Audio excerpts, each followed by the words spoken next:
ចឹងខ្ញុំចាប់ផ្ដើម record video ពាក់ព័ន្ធជាមួយនឹងការ config ហើយរបស់យើង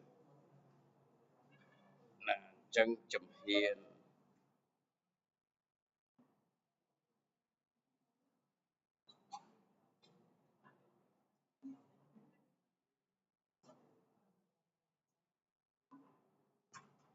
ណាអញ្ចឹងហើយខ្ញុំចាប់ផ្ដើមណា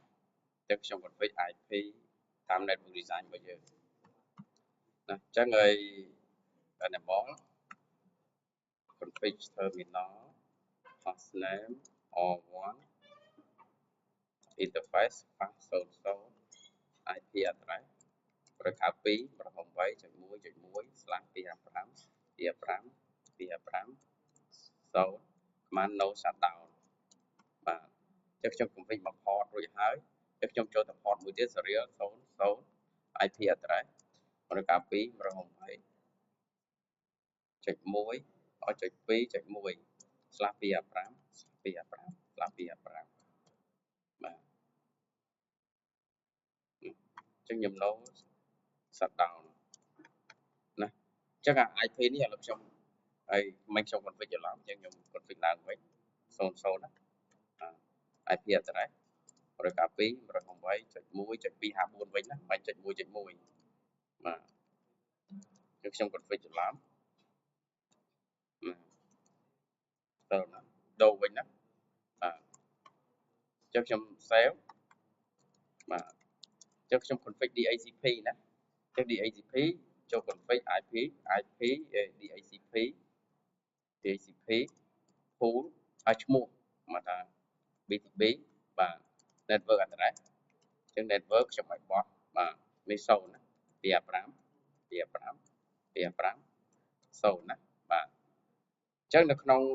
ទៅនេះយើងមានយើងឲ្យមាន default gateway យើងប្រើ default router 1.1.254ណាបាទ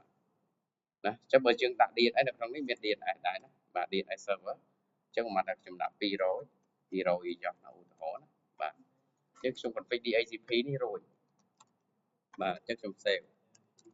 ណាចឹងយើងតេស្តមើលកុំព្យូទ័រយើងគឺទទួលបាន IP ណាបាទនេះណានេះគេបាន IP ណាបាទនេះប្រើ command យើងប្រើ command បាទចឹងហើយនេះខ្ញុំ config ហើយ router នេះម្ដង no config terminal hostname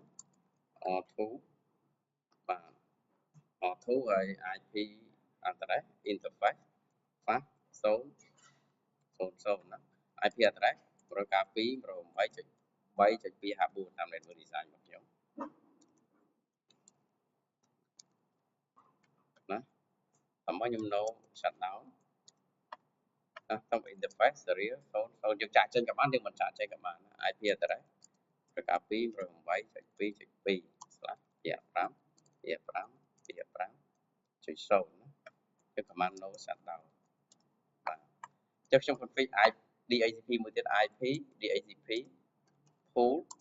ណា BTB ទៀតចុះឲ្យដូចគ្នាចុះ network address នេះវា process ចឹងហើយ network address 192.1.3.0/255ចឹងហើយ default route default router 0.3.254ណាបាទ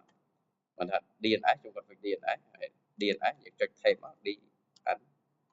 DNS ចឹង 192.168អូមានដាក់200ចឹង200 200 200 2ចឹងបាទចឹងយើង config នេះរួចណាបាទណា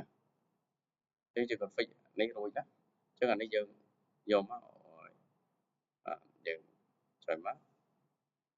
ណាចឹងបាន IP ណានេះ31នេះ DNS ដែលយើង config មិនចឹងខ្ញុំconfig ឲ្យ device ពីរនេះស្គាល់គ្នា PC1 និង PC0 ស្គាល់គ្នាណាដើម្បី config ឲ្យស្គាល់គ្នាយើង config default static ណាចឹង command របស់យើង config terminal IP root .0.0.0 ណាលេខ hop របស់ router 2 គឺ 192.168.2.1 ណាបាទនេះលេខ hop របស់ router 2អូនៅ0មួយទៀតណា000 192.168.2.1 1ណាបាទអញ្ចឹងយើង config រួចមួយណាអញ្ចឹងយើងចង់មើលយើងសូម IP root ណាហើយយើងមើល root បាទណានេះ static មានផ្កាយណាអញ្ចឹងយើង config មួយទៀត config នៅលើ all1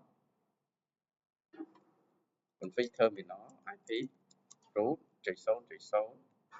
បាទ0.0.0.0 ឬក៏2.8.2.2 ណាបាទអញ្ចឹងនេះយើង config រួចណាអញ្ចឹងខ្ញុំ save copy run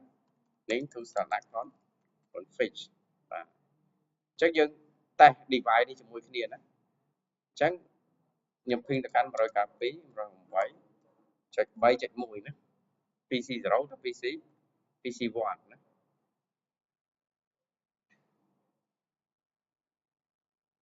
ាស្គាល់ហើយណាអ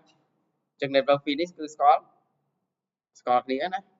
បាទអញ្ចឹងយើងធ្វើ routine នេះហើយយើង ping មកវិញមកអានេះចុច ping 192.1.1 ណាបាទនេះស្គាល់គ្នាណាអញ្ចឹងហើយនេះគឺ config ហើយ default static root ហើយ default static root with DHCP ណា DHCP server